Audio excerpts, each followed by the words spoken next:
to call a regular council meeting to order, respectfully acknowledging that this meeting is being held on the traditional territory of the Quadra people. So, may I have approval of the agenda as presented? Councillor Texmo, seconded by Councillor Tidbury. All in favor? Carried. We have the minutes of the regular council meeting held July 8th for adoption. Moved by Councillor Texmo, seconded by Councillor Dorwood. Any errors or omissions? All in favor? Carried. We have our council action item report for information. I just want to report on the Beaver Harbor Park request that I sent a letter or an email to Minister Palmer today, asking if he could help out a bit more. Haven't heard back. And I know that our CAO was on the Heritage Committee meeting and has brought up the concerns as well. Anyhow, we'll see how that all plays out. Any other comments? Sooner the better. Yeah. We have no new business under correspondence. We have from Scott Mitchell, General Manager, Seven Hills Golf Country Club, regarding line painting request of council of a grant made request of $210.65. Councillor Robertson. I just wanted to say that I am a member of the golf club, but I don't see this as a conflict because it's not a personal gain, so anybody who uses it. So. And I don't think it's a conflict of interest at all either. No.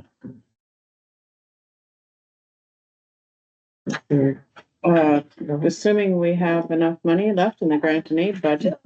You currently have roughly about $11,534. Squeak under that. Motion to approve. I'll second that. Any other comments? Yeah. All in favor? Carried. We have from Janine Hunt, Director of Operations, North Vancouver Island PCI Health Society, request for civic center use, a grant and aid request of $300. Councillor Is there Texmo. any conflict on the dates with that, or? When they first contacted me, I asked them to check to make sure that the dates were available. Yeah. Before they did anything. So I am assuming there's no conflict on the date. And then assuming what I heard for left and grant and aid, I'll make the motion to. Seconded by Councillor Robertson.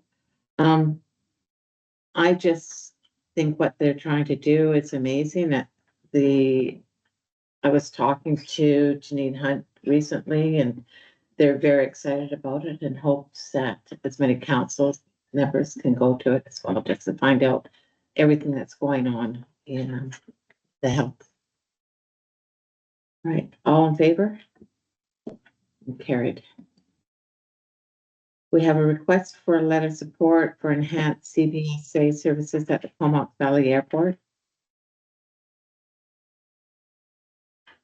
Councillor Dorwood. I think with the current political climate, this is more important than ever, and I would like to letter support. Yeah, I'll second that. Any other comments, questions? Okay, good. Yeah. Completely clear how they got to that situation, but Yes. All in favor? Carried. We have from the Union of British Columbia, 2025 Next Gen 911 grant for information. Mhm. Congratulations, staff, on getting that grant. We have from Ken Brown, Senior Business Development Association, Irwin Safety, request of letter of support for Butte Inlet Hydroelectric Infrastructure Project. I have a question. So I was at, and that's another one. I forget when was the presentation? It was at the Qualis. It was we probably, that should be under Yeah. your discussion too. Early But- July. Yeah, anyway, I was there and it sounded fascinating and it's clearly clean energy. In terms of hydroelectric and, but what I didn't understand, what I forgot to ask at the time was they're creating, they'll be creating reservoirs and what the creation of those reservoirs would entail. So I don't mind, supporting it because I think it's early stages yet, but I also wouldn't mind understanding what the reservoirs, creation of the reservoirs would entail. Counselor Dormer? Well, I think like you're meaning the environmental impacts of them. Well, yeah, essentially, yeah, but I mean, but beyond that too, sort of, but yes, essentially. So, I'm just assuming that our provincial and federal laws would take care of any, minimizing the environmental. oh, yeah, no, I have no doubt, it's just curiosity as much as anything. Otherwise, I mean, so long as it, minimizes the environmental impact, of course, I assume that we have plenty of laws that address that, and I'd like to write a letter in support. Make that motion. Yeah. I have a second. Well, second it. Second by Counselor Texel. So I was also at that meeting and it was a very interesting, I mean, it's very early stages Mhm. of the project. And what the Hamalco band is proposing could be changes the economics of Campbell River area, but as well, they talked about changing and making more economic development in the North Island as well. With people being trained to not only run equipment, but the construction, there could be carpenters, millwrights, cooks, all getting red seal training, and they would like us to be involved on the North Island if possible. But again, it's early stages. It wouldn't be comparable to say, it'd be more comparable to the whole. Right. And as well, they assured me that there would be power coming north. Sightsee is operational, FYI. Did you guys know that? Revenue? Did not know that. My daughter was part of that. The last She was generator one of came the- online. Yeah, she's one of the last people to check all the boxes to say it's okay to go. Ah. Anyways, this is Anyways, not relevant. so, may I have, we've got a mover and a seconder, all in favor? Carried. We have from Janet Dorwood, the organizer for the Terry Fox Run 2025. Use of care. I'll make that motion. Oh, wait till she leaves the room. Moved by Counselor Texmo, seconder by Counselor I think John has something to say there. Robertson. Counselor Tidbury, did you want to speak to No, this? I was just seconding the motion. You didn't get your hand up quick enough, Counselor I Texmo. know, I'm sorry. Everybody put their hand up. You're not here, John, that's what I'll- happened. I'll speed up. I just want to mention too that the farmer's market is happening that same day and Janet has been in touch and there was no issue last year when Mhm. both users They were were using the group or using a Quite park and Complimentary, I thought. yeah, and I don't anticipate there be any issue this year either. All in favor? Carried.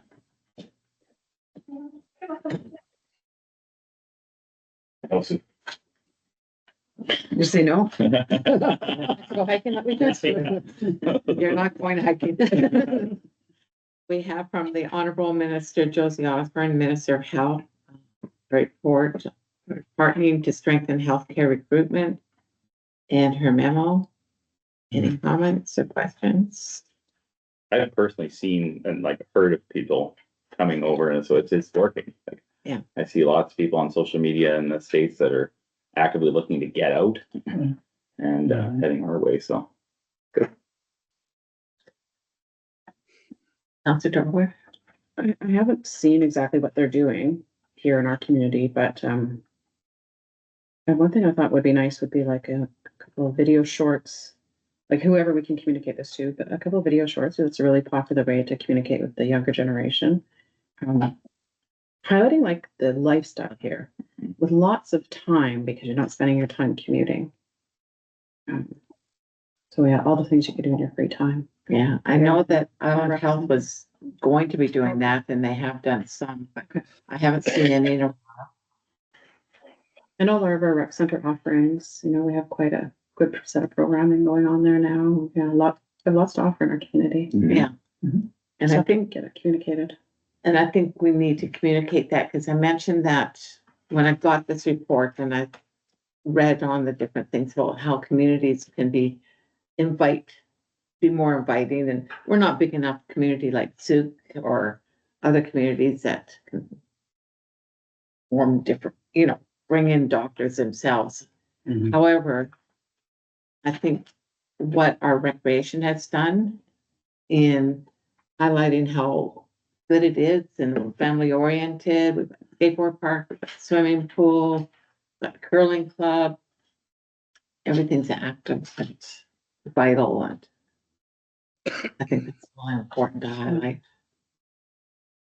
We will never be sort of attracting businesses. What we do, I think I've always believed that our job is to create a community where those people want to locate in. And I think we're doing. But I think when we meet with Minister Osborne, we could say, what else do you think we can do? It's a small community, small tax base.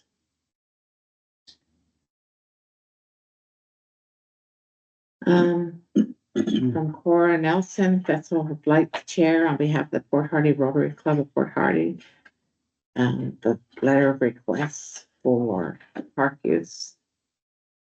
I'll make it a moment. Um, Sure. I think our motion should be that we will do what we can do, that there's many, that for sure that the park can be used. Some of the requests in there are a little bit, like the parade is problematic, what she's asking for, so I think further discussion on things have to be done. Some of the requests on staff use when we have smaller staff in the winter time. We know we'll do what we can do, but I don't think we can just blanket approve the letter. Can we just move to refer to the CAO for a recommendation? Well, Staff, so. I've prepared a motion. okay. Give everybody a bit of history, if it's okay. In the past, we've permitted the installation of the Christmas lights in Carrot Park. We've allowed for the hosting of the event on the 5th and the mayor to attend. The barricades were delivered for the light up event, and staff assistance was provided practical to the year before. And when I talk about staff assistance, what we've done is we put up our Christmas lights, even at the same time. And if there's an opportunity for us to assist, then we will assist, but we don't have the staff or the equipment to be able to do more than that. Some of the other requests that are in the letter, like us doing regular checks during storms and things like that, we just because we're already doing checks and elsewhere around the community. And given the time of year, we also got more people that are away, but we also don't have the extra 4 people that we have in the summertime that we would right now, which we're already currently tapped right out as well. So what I've prepared is that the council provide the use of Carrot Park to the Rotary Club of Port Hardy to display the Christmas lights in the park for the Festival of Lights and to utilize Carrot Park for the light up on November 27th. Provisions to this approval include installation and oversight will be the responsibility of the Rotary Club. Insurance must be provided for the duration of the display. This includes safety checks and continued attendance to the park throughout the duration. And that the parade request be tabled until the full and complete application can be submitted under the new policy.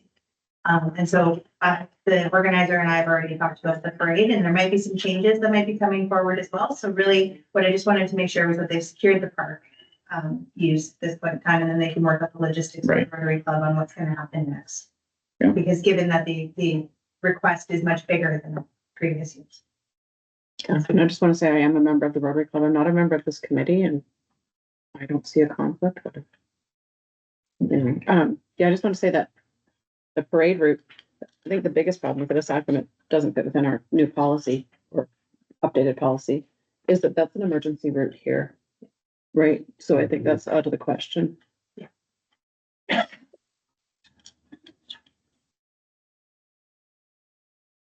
Are you okay with that motion? Of course. Moved by Counselor Dugan, seconded by Counselor Texmo.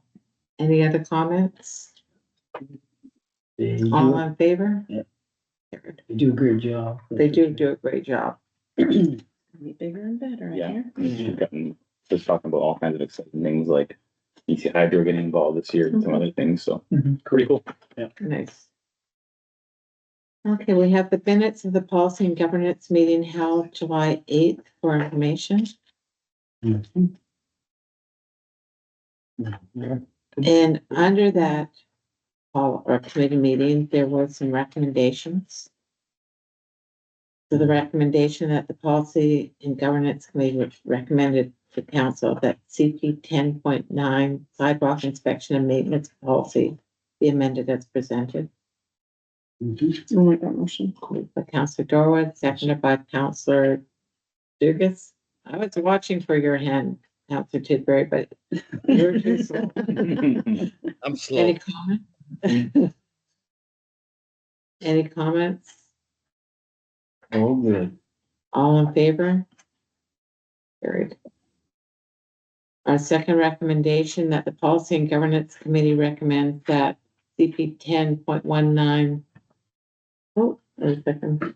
We just did that one, right? No, CP 10.14 road inspection and maintenance policy be approved as presented. Moved by Counselor Tidbury, seconded by Counselor Texmo.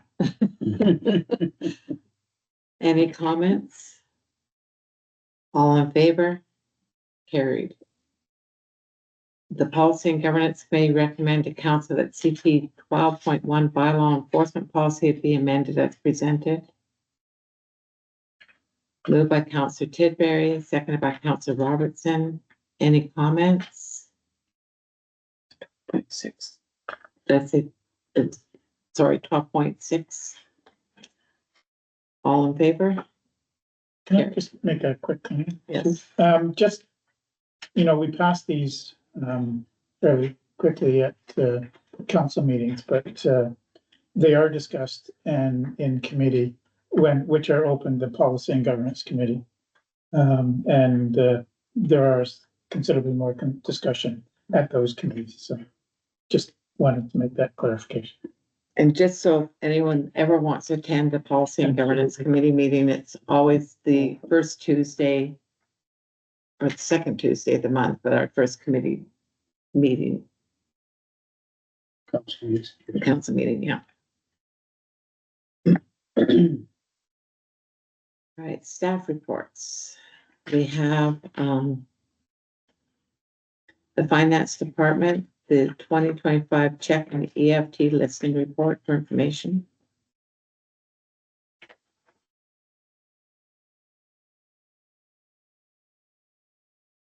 I'm ready.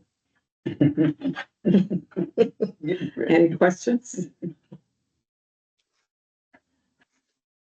We have from Norma Isaac, Director of Financial Services, Deputy CAO, with the reallocation of the capital funds. She had submitted a report. We have our CAO here to talk about it, if anyone has some concerns. Councilor Dorwin? I'll make this motion and as recommended. And just say that it's great that it's only $40,000 to repair that wall because the replacement was gonna be phenomenal. So It that's was. fantastically cheaper. I don't remember what the amount was. It was over 100,000. Oh, 700. A lot of money. Mhm. 40,000. We were hoping for 150,000. Right, so it's, So I made that motion. do I have a seconder, Councilor Mhm. Robertson? And there, just a little explanation for those that are here. For the wall that separates the two units, and there's a problem with the, what the actual problem is that it closed?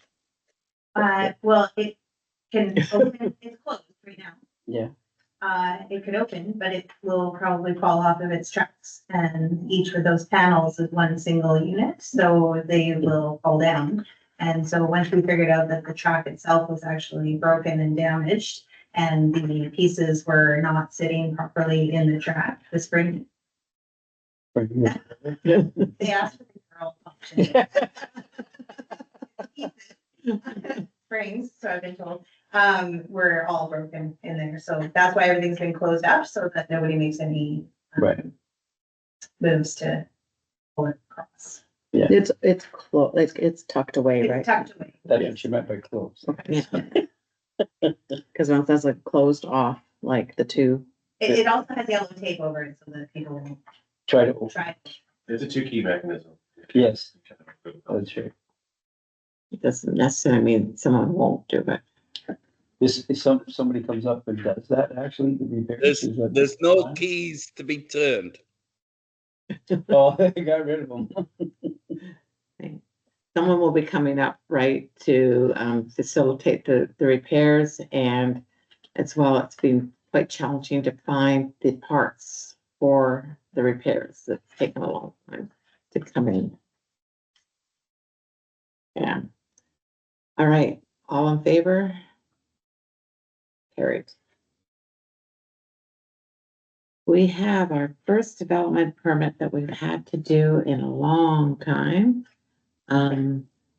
Development permit, Port Hardy Hospital DP 02-2025. And maybe we'll let our CAO take that away. Put it up on the screen. So it's easier for those that are in the audience. It will be it's hard to see on what I'm giving you.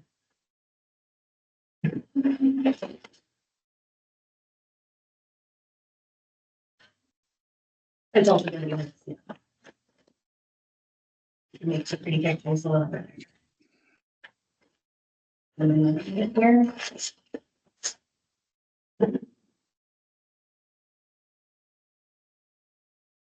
Watch technology. Only the see.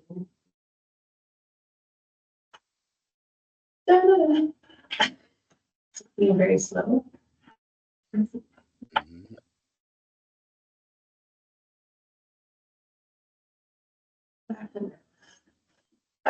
Oh, look at the pretty pictures. So you have a development permit in front of you for the retrofit of the hospital, which includes revitalization to the existing building plus an expansion onto the site. So from the perspective of the Midtown area development permit area, we have to look at it from a form and character position. This isn't a new build. This is an existing build that already exists. So what we look at primarily in the Midtown section of development permit area 2 is revitalization of commercially zoned lands, enhancing form and character for commercial, industrial, and multifamily development, and promoting sustainability, including greenhouse gas emissions and energy reduction. With regards to the policy, the Midtown development area also serves as the vital transition zone between the downtown core and the residential neighborhoods, and the official community plan calls for development that is visually appealing, pedestrian oriented, and environmentally responsible.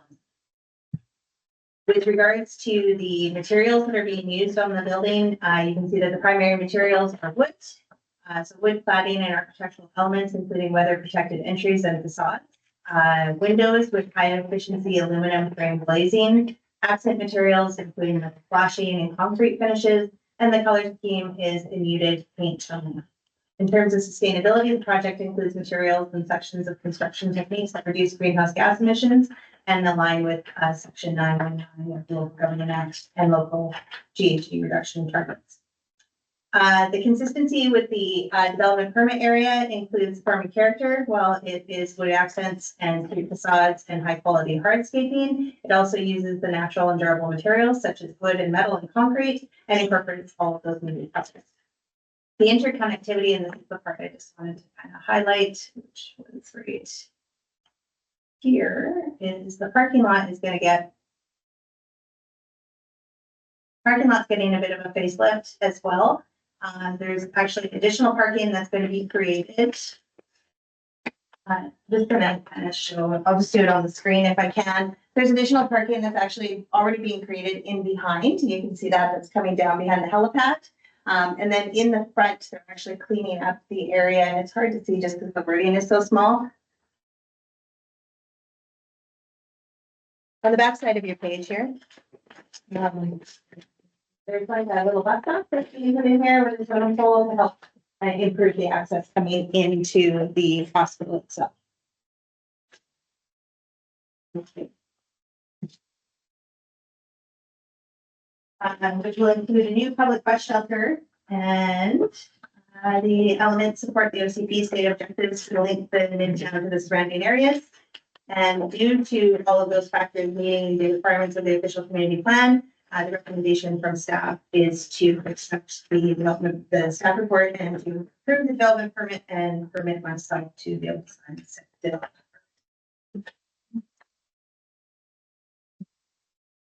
So Dorwood, I'll make the motion as recommended. I know Councillor Tidbury had his hand up first. That's gonna be it. It's just, it's great to see that it's coming to fruition because we've heard about it for a while and the money was committed a number of years ago. The money had certainly escalated, and there had to be, anyway, there will be further discussion on that with the RD and RD Hospital Board and the Ministry of Health and how it's gonna all be funded, but this in itself would be a big attraction for health professionals to come, all modernized and having the equipment and the facilities to be in a really brand new hospital once it's totally renovated. And of course, the MRI. And of course, the MRI. that can come in.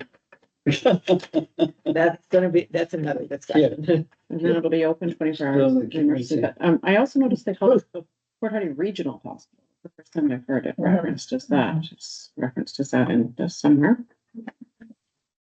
So I thought that was interesting. So it's very positive. They're starting this one first before doing any rental in the Port McNeil Hospital. Guess we'll see how long it takes and how far it goes, but what they plan to do is pretty amazing. Mhm. Port Hardy Hospital there, but somewhere I saw in here, it said, did somebody else say Port Hardy Regional Hospital? Was I reading that something? I didn't see that, but I didn't notice it, but the first time I didn't notice it. I thought I saw it somewhere, now I can't see it. Okay.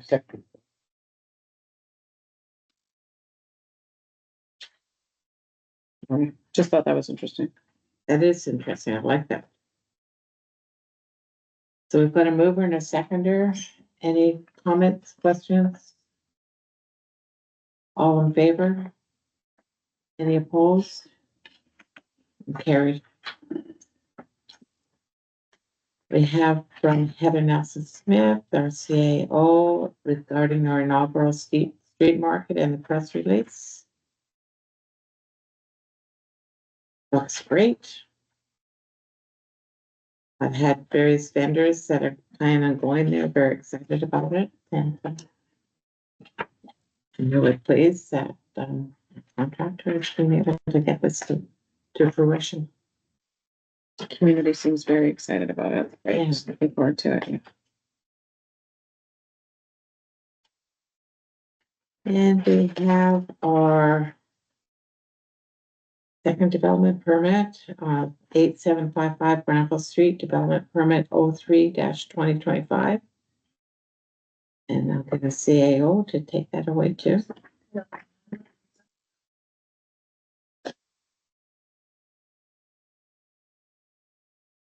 This one apparently is working a lot better.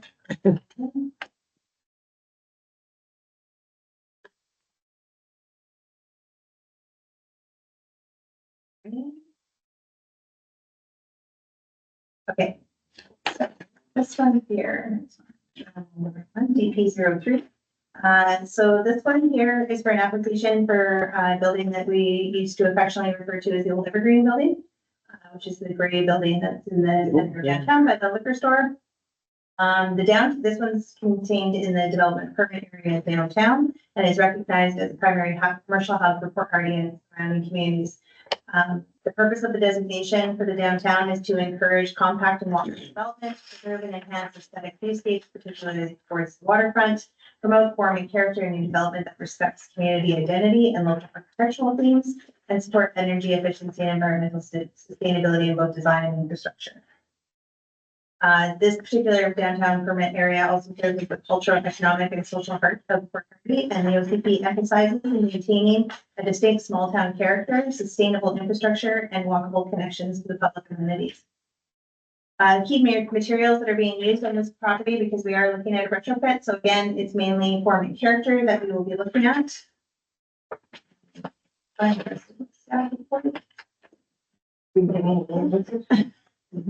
so much, Jason. Thank you. Appreciate it. So the primary material includes cedar siding and cement board siding. It's completely fully consistent, using the high quality materials that reflect the maritime and forestry themes with wood. The windows are utilizing vinyl windows, which is also assessment is generally acceptable because vinyl is not a premium material, but it is a modern material that reduces your overall energy efficiency. The accents that are on the building, the totem poles and the large cedar posts, strongly aligned. The totem poles and cedar posts contribute significantly to the cultural identity and storytelling, enhancing public engagement and the viewscape in the interest of the street level. And these elements also support the Indigenous cultural expression and the natural aesthetic that are promoted in the official community plan. With respect to the color scheme, cedar color and gray is what is primarily recommended in this proposal. It is consistent. The cedar tones reinforce the natural material theme, and the gray tones, when muted and natural, complement both the marine setting and the desired historical color. Due to all of these items meeting the requirements of the development permit area, the recommendation is that it be council receive this report and issue development.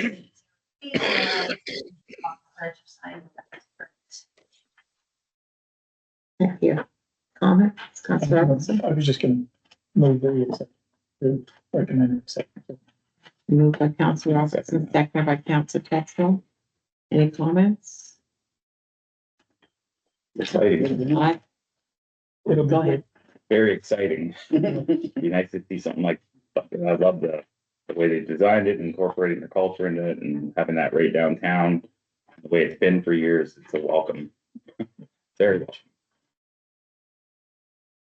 I agree. And the society, the Dalka Pofa Family Services Society, has been very inclusive with the district, making sure that the CAO and myself have been party to the development talks, making sure everything is going smoothly, meeting the timelines, and having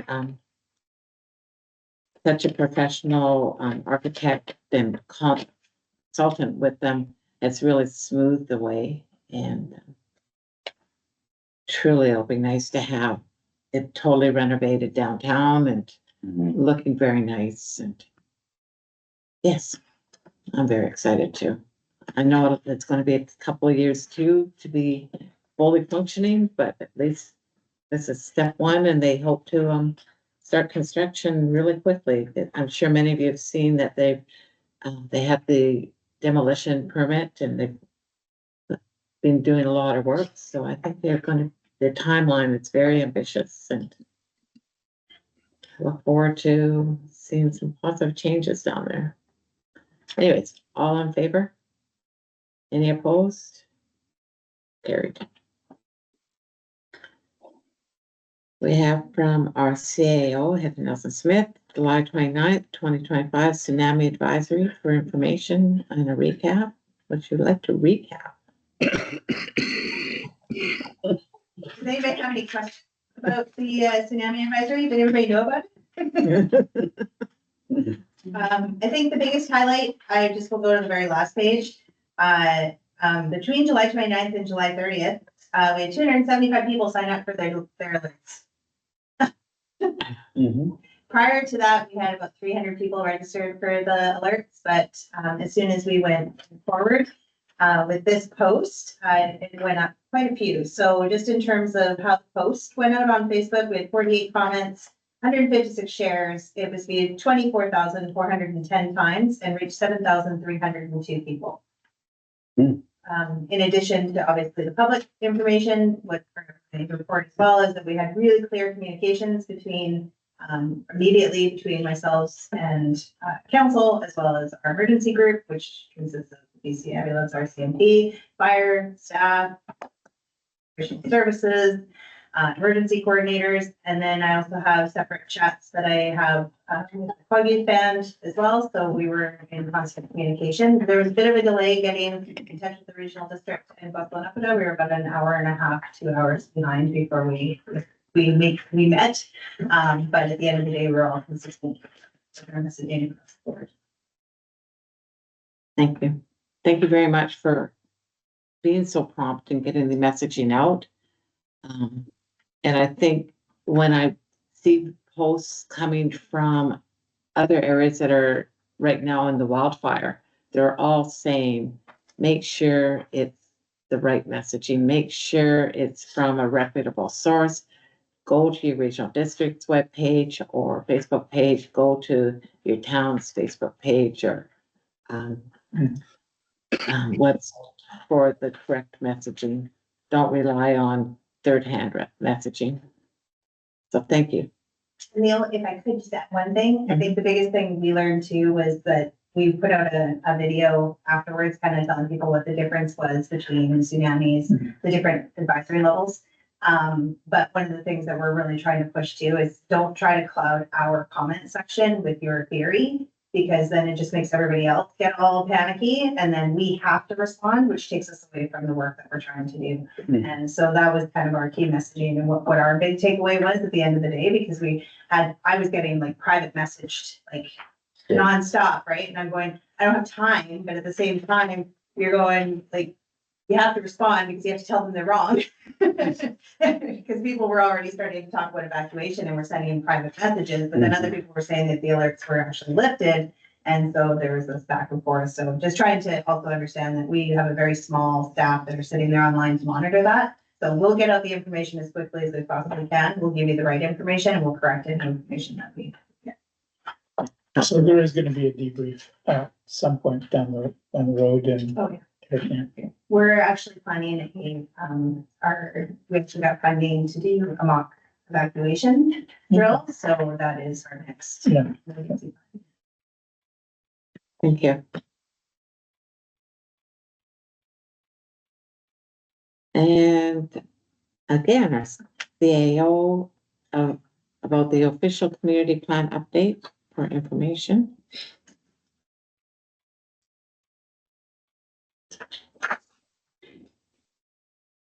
Just the open house is on September 3rd, September 3. yes. 5:30 to 8.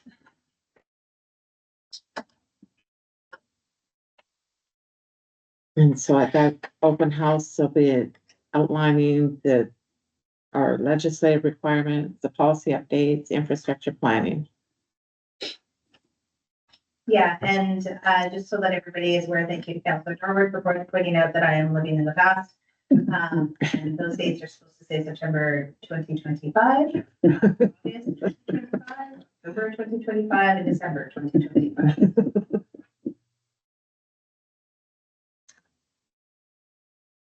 Thank you. Okay, under our current bylaws and resolutions, bylaw number 1181-2025, zoning bylaw amendment, short-term vacation rental for first reading. I'll make that motion. Moved by Councilor Tagsmall, seconded by Councilor Dorwood. Do they all just like to? So this isn't actually changing anything from the current regulation. What this is doing is just tightening up the language. So one of the things that we've shown the crossed out version is we allowed one per property may be permitted. And so what we've done is we've expanded that to a maximum of one short-term vacation rental may be permitted per legal property of parcel, regardless of the number of type of dwelling unit that are located on the parcel.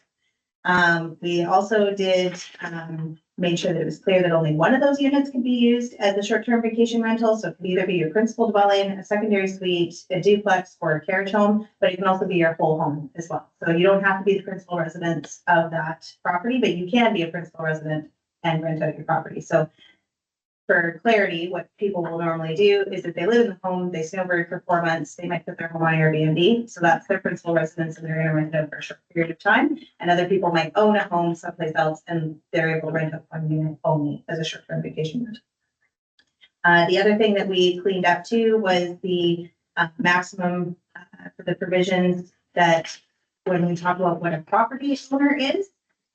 And so what we're trying to get away from is people starting up multiple corporations in order to be able to have more than one short-term vacation rental, or arguing that because there are two people on title on each property that might be owned, that they can have one be the primary short-term vacation rental operator in one, and the other could be the other short-term vacation rental in another. So that hasn't changed. It's just, we're just cleaning up the language.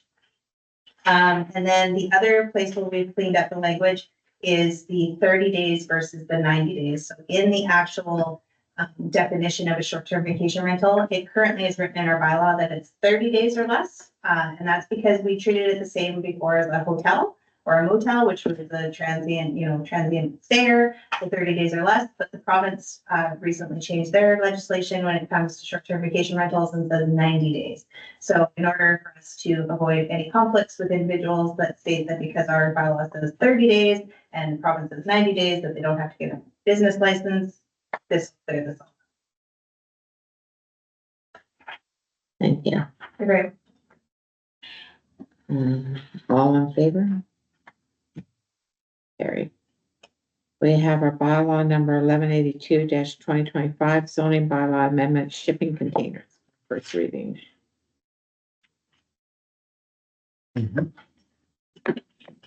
This has been on the docket for a while to have something about shipping containers and amended it. So I came to council last November with a staff report, and council asked me to proceed with a bylaw to accompany it. So this would permit short-term vacation rentals in C1, C2, and marine and industrial zones, as well as permitting short-term No, shipping containers. use on a residential property. Okay. And so what the shipping container maximum for a C1 property is 1. Property zone is C2 is 2, and it's the maximum lot coverage on a property that's zoned M1, M2, M3, M4, I1, I2, and A1. So those are all of our industrial and marine zones. Shipping containers are not permitted within any residential zone unless for the purpose of construction as per the regulations below. So this is where we're permitting it potentially in a residential zone. So the temporary storage structures or shipping containers or portable offices for construction purposes may be permitted in any zone upon the written approval of the CAO, provided they are for the purpose of supporting the active construction activities located only on the subject property where it's under construction or removed as soon as the construction is complete, or has ceased for a period of 6 months or more and does not create an obstruction to the sightlines and interfere with traffic or pedestrian safety. So this will help open it up for those people that might have suffered a flood or are doing a major renovation, or might be adding on to their home, or maybe putting in a carriage home and they have to empty out all of their accessory units. We haven't had this provision to be able to permit that in the residential.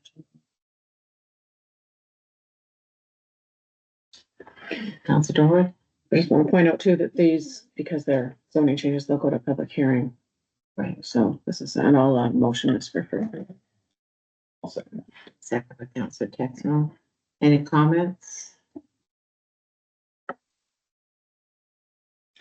All in favor? Carried.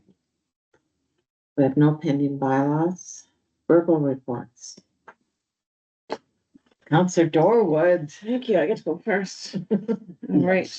Watch ticket. No, she had 10 minutes. Yeah, well, it has been 4 weeks, 5 weeks since our last meeting.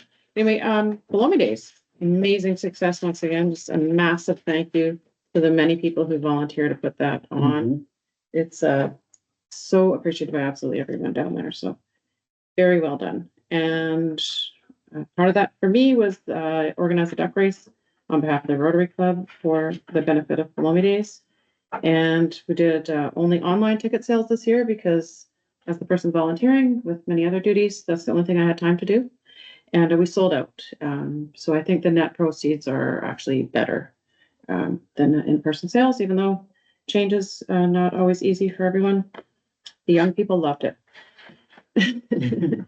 I attended the ground blessing ceremony of the 27 housing units going in at the bottom of Park Drive. It was good to hear too the background from the elders and chiefs on why that's really important for their community to do that.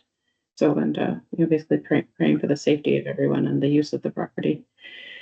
I met with other counselors. We met with PacificCan. PacificCan is the Pacific Economic Development Canada. They're dedicated to supporting economic development in British Columbia with funding programs, resources, and services. They had a representative who works exclusively in, other than coming here, obviously, exclusively in Ottawa. So they brought that person on tour, and as part of that, brought them to Fort Hardy so they could actually see what coastal British Columbia is like. So that was good. Good to have their ear. I also attended the Coast Mixer. Now, Coast is the Pacific Canada's hub for the sustainable blue economy. One of the most notable attendees that I chatted with was someone from Quatsino's economic development arm. They were their energy ambassador, and they were talking about a tidal project as well. That's So, Kara. yeah. Yeah. So a really good connection there. I also attended the iSpark Run Walk organized by Stephanie Nelson. And yeah, so this is for a lot of people, a Learn to Run program. And they complete many weeks of that, but they like extra people to come out for the actual event. And so that was really nice event. I did that. That's it. What was it my time? Ooh. Oh, not bad. 137. First place so far. Counselor Tidbury. You know, I was involved with Philly Days, and the Pacific Can I really enjoyed, and I don't know if you caught one of the people that was around that table that said they were going to go on the trail. Well, guess what? The very next day, she walked the trail up to Cape Scott. Wow. So and I did spent time at the skate park event, and I couldn't believe the number of donations that all the kids got, and some adults in some cases. It was and I took pictures of all of them, and you have to see the expressions on some of the kids' face when they got a new skateboard in their hands. It was tremendous. If you ever wanted to look at those, I'd be happy to show you them. And the only other thing I got, it's kind of, I want to know, or I'd like to see if we can set up a meeting with staff of the parks, BC Parks. We have a really big problem at San Jose, a tremendous problem. That the last long weekend, the parks ranger, he was in on the Friday and Saturday, but he couldn't attend the Sunday because he has to do other errands down island and stuff like that. And Sunday was a total disaster. We had people that was leaving food out all over the place. They were leaving garbage out. One individual that we know started a fire, started burning. The parking lot was absolutely jam-packed. It was so far jam-packed that the cars were passed. If you know where the campground is, the Weston's campground, they were all the way to that end. And nobody could, when they got in there, nobody could park. They parked everywhere. It was awful. So, and the comment, of course, comes back is now that that we're a #1 destination for beaches right now. And I was up there today, and again, the vehicles are right down to the bottom of the hill and starting to go that way. And it's only Tuesday. So I think if we meet with staff at this point in time, it would be nice to do that, to see if we couldn't encourage another ranger to be in there, or either that or deputize the people that are there now. All the K-43s can do is just give out warnings. Okay, thank you, John. We could bring that up, Counselor Dugas and I, at the RD meeting as well. Mhm. It's Okay, too bad. Counselor Texmo. So Palomie Days, again, I was part of that. I hopped on the committee this year and took on some responsibilities and got to see kind of behind the scenes and how hard everybody works and how everything comes together. And there's kind of an old saying floating around that things just happen, but that's not the case. Everybody worked really hard, Janet included, John, just an immense amount of planning to pull that event off. And it was amazing this year. It was my 20th grad reunion. So I had people come to town that haven't been here in 20 years since grad. And they were amazed at the event and what it put on, and just amazed at just lots of compliments on the town itself and how different it is, and the amount of recreation involved, and how family oriented it is now compared to when they remember growing up here. So that's pretty cool to hear those compliments from everybody. Just a thank you to the organizers, the volunteers on the committee, the district for helping out too, staff, because everybody's involved in this. It's not just the committee, it's like a whole community event where everybody comes together to pull it off. And I'm just super proud to be a part of that. And it was a ton of fun. The other event that I made too, and I wouldn't miss it for the world, was the skate park grand opening. I was a part of the original fundraising for the park way back when I was in high school, and to see where it is now and the vision come to fruition and see how well it's used is amazing. The grand opening was way more people than I thought was going to be there. Honestly, it was amazing. The singers came and blessed the park. That was great. The sponsors were, like John mentioned, like phenomenal. Like there was full on setups by that. I mean, full skateboard wheels, trucks, bearings, all of it just being handed out to people, and pretty much almost everybody that was out there and put in for the raffle almost got a prize. So thanks to all the sponsors. The recreation department did a hell of a job organizing that. And right from our mayor doing a speech and kind of giving a bit of the history was amazing too, and speaking to why it's called KSM Skate Park. And then the sign was awesome, highlighting Eileen Fields' artwork. She was one of the original supporters for the park, and when I was in grade 8, she was there every meeting. And then she's one who made the artwork for Kyle Scow, which got turned into skateboards and then posted. So like just all in all, it was an amazing event to be a part of. I was super proud to be there and see that for our community. It's one thing that, on my term in council, was to say that I was a part of being, the skate park in Clinton Town puts a smile on my face. So thank you to everybody who put that event on and made it happen. Other than that, I couldn't make it to Pacific Town, and yeah, that's it for me. Thank you. He might have won. He might have won. Counselor Dugas. Thank you, Rick.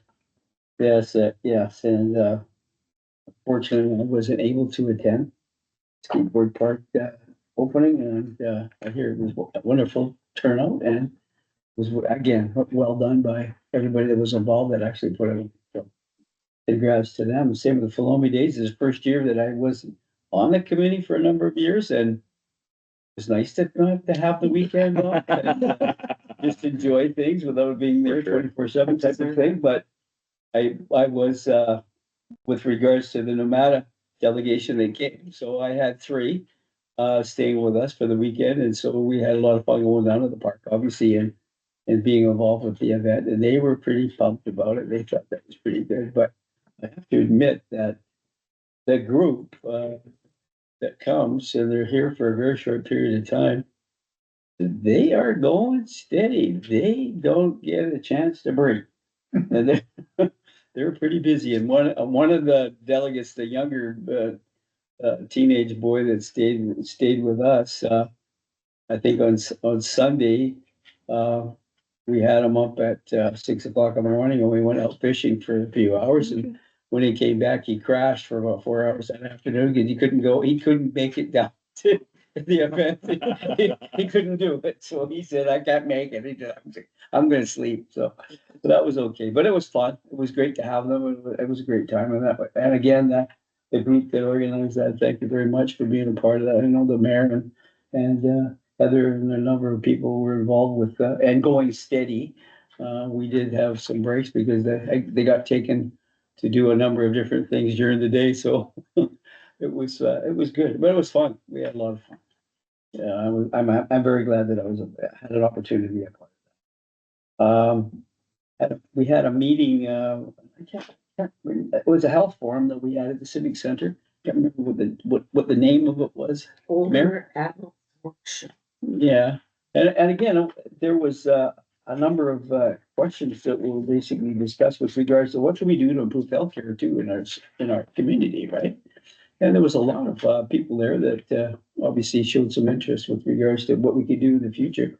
And I know that there's a group right now that actually has come up this last week, anyways, and they were meeting with the Indigenous nations and local community hospital and that, talking about, what can we do to make it better? And I think that's great, that they're really showing a big interest in our community, which is awesome. The other thing that I was involved with, the Pacific Can meeting that we had, unfortunately, I was under the weather, but I was able to attend online, and there was a lot of interesting discussions going on as I was sitting back listening to everybody talking. It was really good, and they seemed to be pretty pumped about being here and what our community is doing. And that was really nice to hear. I guess the last thing that was important to us, myself being involved with the North Island Seniors Housing Foundation, is that we, along with KCM, KDC, and that group, the Quatsi, I guess they're called the Consulting and Management Services Team, finally put together submission to BC Housing, which we put in a week or so ago now. So they got it. And it's just a matter of, I guess, now sitting and waiting to see what's going to happen. But in that whole process, just before that, we put our submission and I had an opportunity, and I had been reaching out to the Ministry of Health with regards to looking at maybe a hybrid or a different idea with regards to independent living, assisted supportive living, housing in our community. And I had sent something out to them in April, and all of a sudden I got an email back from them and said, "Oh, we really like to have a conversation with you to talk about it." And they called me up last week. They set up a meeting, and Ministry of Health staff, senior staff, 3 of them, actually had a meeting with me for an hour talking about, what's going on in our area and what do we really need and how are they going to be able to hopefully help us get something built here in the future. So I thought that was great that they didn't have to, but they showed an interest, and I thought that was pretty cool. So anyways, that's all I have, and hopefully we're going to hear something positive in the next near future. So thank you, Mayor. Awesome. Thank you. Sir Robertson. Thanks. So I also echo all the comments about Floma Days. It was massively fun, and whoever arranged the weather, thank you. For the volunteers and the organizers, it was great. And just from my perspective, and I didn't sit on the organizing committee, it was great. There was a whole lot of people that came back to town. Brian talked about the 20th. There was also one for 40th. Yeah. So these folks who went to high school here, who are now currently thinking of retiring, were also up for, anyway, it was fun seeing a bunch of other faces. Again, I was also at the Pacificana meeting with, and They are a reincarnation of the Western Canada Development Fund. Mhm. And so working with economic development in BC. And they're also the funders for Community Futures. Mhm. So, which is also an important group in our world. I was also, for Philomi Days too, I was at the welcoming group in here when the Mhm. Nevada kids came and, well, not just kids, but kids and adults, and it was fun seeing them come and how quiet they were, but truly excited. Anyway, it was fun. As a teacher, you sort of recognize that I'm gonna do something. Yeah. So, yeah. I was also at the skateboard park opening. I thought it was great. I am eternally grateful I did not win a skateboard. Anybody offer me a skateboard? Otherwise, you'd be visiting me in the hospital as I arrange for a new hip. But I also, and Brian mentioned it, would like to just local artist Eileen Field, whose art was there, and Calvin Hans, whose art was also used there too. So, and just acknowledge that all the people, and I don't often pat council on the back because we kind of do what we do, but a lot of people lobbied us and talked to us over the years about doing something about the skate park, and we kept on applying for grants and looking for grants, which were not forthcoming, which we didn't, and council did finally sort of bite the bullet and fund it ourselves with money that came in that we have the discretion to use. So yeah, I think council did a good job in pushing that through too, and responding to a whole lot of comments and people who were encouraging us to do that.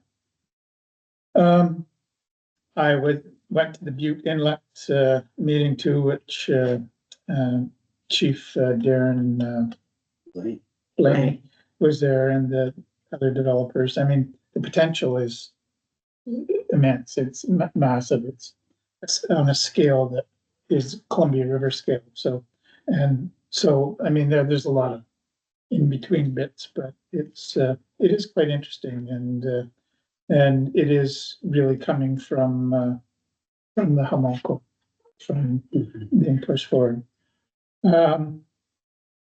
I was also, Janet mentioned, was fortunate being at the ground blessing of GNN and the housing that they're looking at establishing. 24 or 48 units, 27. 27, yeah. So, and which will be a whole blend of different kind of housing, which will be there. So, but I did want to just point out that this meeting, we've talked about, Dennis brought up the seniors housing grant going in. We hope to see seniors housing being built. We know that the mayor and folks have been involved with Sonala housing. And the potential for, and we've set aside land for both of those projects. We've just approved the permit for the Evergreen building, for that building to be renovated, and the hospital. And so if you put all that together in terms of construction in the community over the next few years, I think it's quite exciting in terms of housing and improvements in the community. And so, yeah, I think it's a good sign. So Thank you. You didn't win. I won for not for everything. Oh, I've attended a number of meetings with the Canala Culturally Supportive Housing Society, both with BC Housing and with the board, and things are moving forward in a very positive way. And it'll take time, but they have a consultant that is working on putting together a proposal with BC Housing, funding it, or will hopefully fund everything. But BC Housing has given them a deadline of having that report submitted by December so that it can go on the docket for approval going forward for February. So it's pretty amazing that they are so involved in making things better for our community. hopefully that will work with the seniors housing as well. Fingers crossed. Mhm. Where they were also here and they looked at the land that had been donated for the Sinala Culturally Supportive Housing. They were up for the blessing of the ground for the apartment buildings as well. And that ground blessing was so important to do to show that they want this to be a healthy location. And just opening it up where we all know we need more apartments. And there'll be 1 bedroom, 2 bedroom, and 3 bedroom apartments. And the overcrowding at GNN, hopefully that will help alleviate some of that overcrowding, but as well open up for the people that are overcrowded in community, Mhm. that they can have a bigger apartment. I attended the older adults workshop that others attended too, Councilor Dugas alluded to. At that workshop, there was a number of researchers there from UBC, from U of Vic. There were Land Society members there that were looking at what they can do to help our rural communities, and in particular the North Island and Port Hardy. And so some of those funders actually came back and I know for sure, talked to the Fabulous about their plans for their assisted living facility for some of their members and how they can help out. So it was a really good workshop, not just looking at what we can do or what's happening now, what can we do, what's the big vision, but having people that have deep pockets Mhm. in the crowd that are listening to it too. It was a really good networking event. The Pacific Can meet and greet was really good. Having the person from Ottawa come and do here, and they explained, even though it's for the Pacific Coast and the Pacific area, having someone from Ottawa come here, and she said the reason she's based in Ottawa is to keep that connection open with the people in Ottawa that approve any of the grants or any of the applications. And we brought up something that we've talked about before about having, and she goes, "Oh, the assistant deputy minister that would handle that, I know, and it's in the office next to me. I'll talk to them when I go back."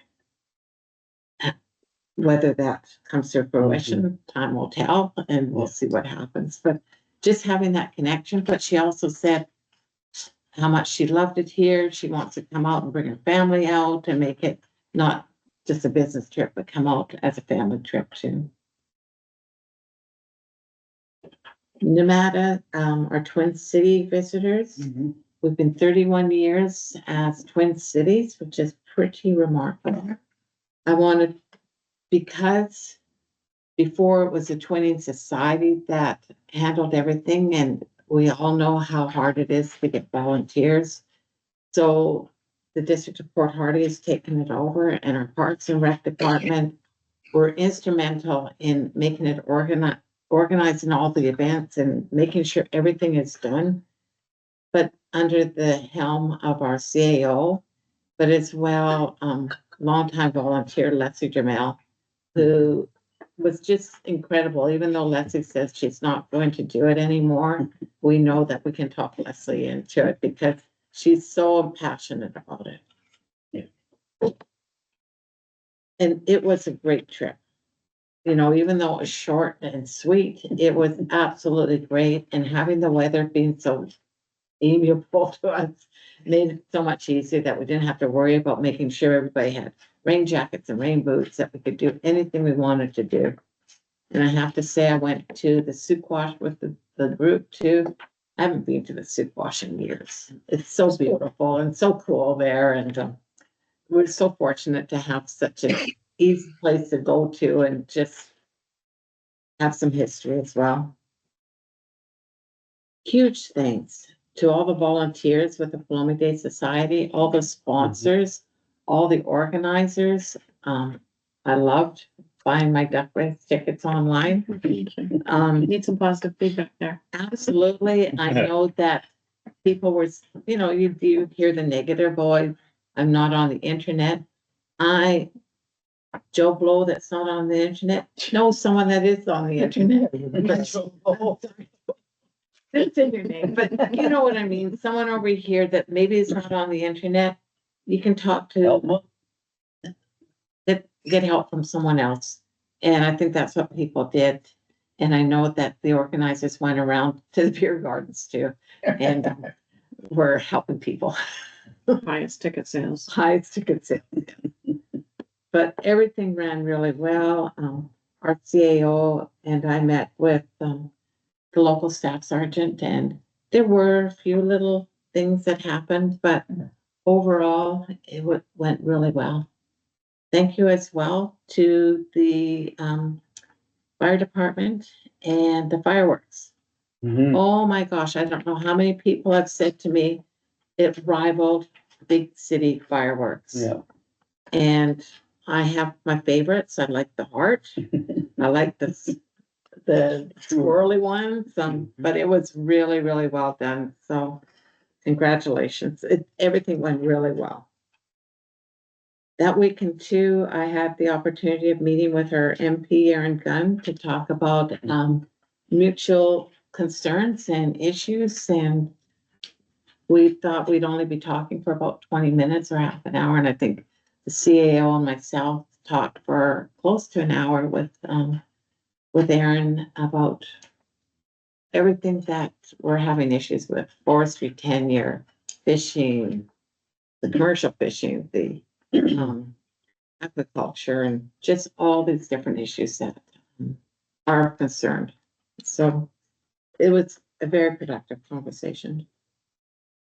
Today I talked with our MLA Maud, Minister of Infrastructure, and she won't be, even though we have an item that we want to advocate for at UBCM, she unfortunately won't be there, but wanted to make sure that I knew and I pass on the information that she's not there because she's avoiding us. Her assistant deputy minister will be there, but she's going to be on a personal leave, and she's just letting people know. And I thought that was very nice of her. She didn't have to do that, but so that was good. Coffee with the mayor a couple times have been really good. Farmers market, those of you that haven't been going to the farmers market, the one on Sunday was so busy with tourists and locals, and the creation station was a happening place for the kids. It was a lot of fun. So. The Butte Inlet Hydro Infrastructure Project, the Chief Blaney would really like to meet with the other mayors in that. So I've organized with him to go to the RD meeting with the consultants, making sure that he's talking with the other mayors as well as the electoral area representatives. And the Kyle Memorial Skateboard Park. Our Parks and Rec did an amazing job organizing it, but I'd like to also thank our CAO for coming up with that amazing idea, even though she says, oh, her husband came up with the idea. He might have come up with the idea of using skateboards. He didn't come up with taking a photo of this mural that's probably the size of this table, that's on really thin, almost crepe-like paper, because it's how many years old? Over 20 years old. And taking high resolution shots and then making it into the most amazing sign possible. And when Eileen Field's son Nick went over to the sign and he's in awe of it, he's like, oh, that's me. And that's Kyle. And that's so-and-so. And that's Nick. And it's just, it was just really, really, really special. And although Calvin and Marnie weren't able to come up for it, we're hoping that they will be here in the future and do something private. But their aunt was here, and Maggie Sedgmore was the aunt, and Maggie spoke about it and how much this means and how much a family appreciates it. And I'm hoping that at some point, Stephen Ralph's family will be able to Mhm. come to the park and, because Stephen, not only was he the youngest counselor to ever be elected onto council, he was an amazing advocate and spokesperson to have the skateboard park Mhm. and have a really good one. And unfortunately, he's not here to witness it, but his family would be. And it is. And when you see the kids that came here to go swimming the other day at 7:45, and there was some guy skating on there. And we have a camera on there, and our CAO has witnessed people there at 2 o'clock in the morning skating on it. We won't say how old they are, but they shouldn't be out, but they're skating on it. It's used all the time. So really, really special. And thank you to our council and staff for making that come to fruition. It's really special. And that's me. All right, lots of information and announcement. Our evening street market, overdose awareness day on August 26th. That will be lots of information and activities happening at Carrot Park. And then the other regular stuff. We have no notice of in-camera meeting, motion to adjourn. Counselor Dugas. Questions pertaining to the agenda? Yeah, The family or the one developing on the Western community. the family services, Yeah, what services are they providing for the community here? they're providing mainly services for the Guasala Nakota Nation and members and anyone really closely associated with it. So they're helping with legal stuff, they're helping with their children and just general all-round services for their families. And one comment, for Harding Hospital developing, I'd like to see it open for us to use. Oh, You know, You and me like, both. I mean, we don't have enough staff to have the hospital open. There's going on for 18 months and now we're gonna develop this, our hospital. Are we going to have it open? So It we would- can use it? And so that's part of their strategy. It's because it's so hard to get staff up here. Yep. And it's not just doctors, it's not just nurses, it's lab techs, it's x-ray techs, it's ultrasound.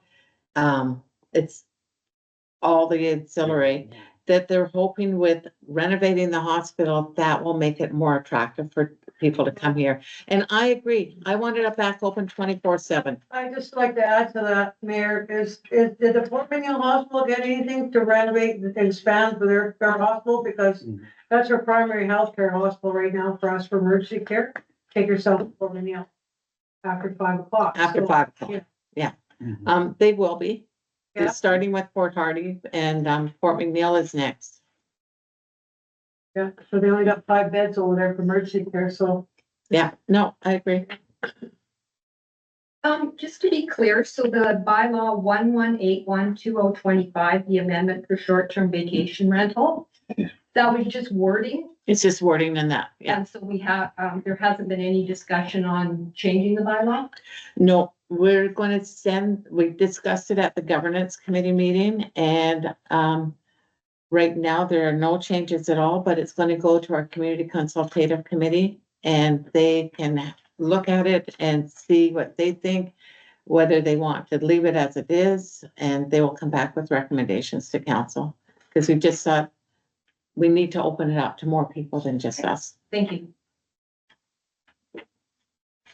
Sean? Just the hospital.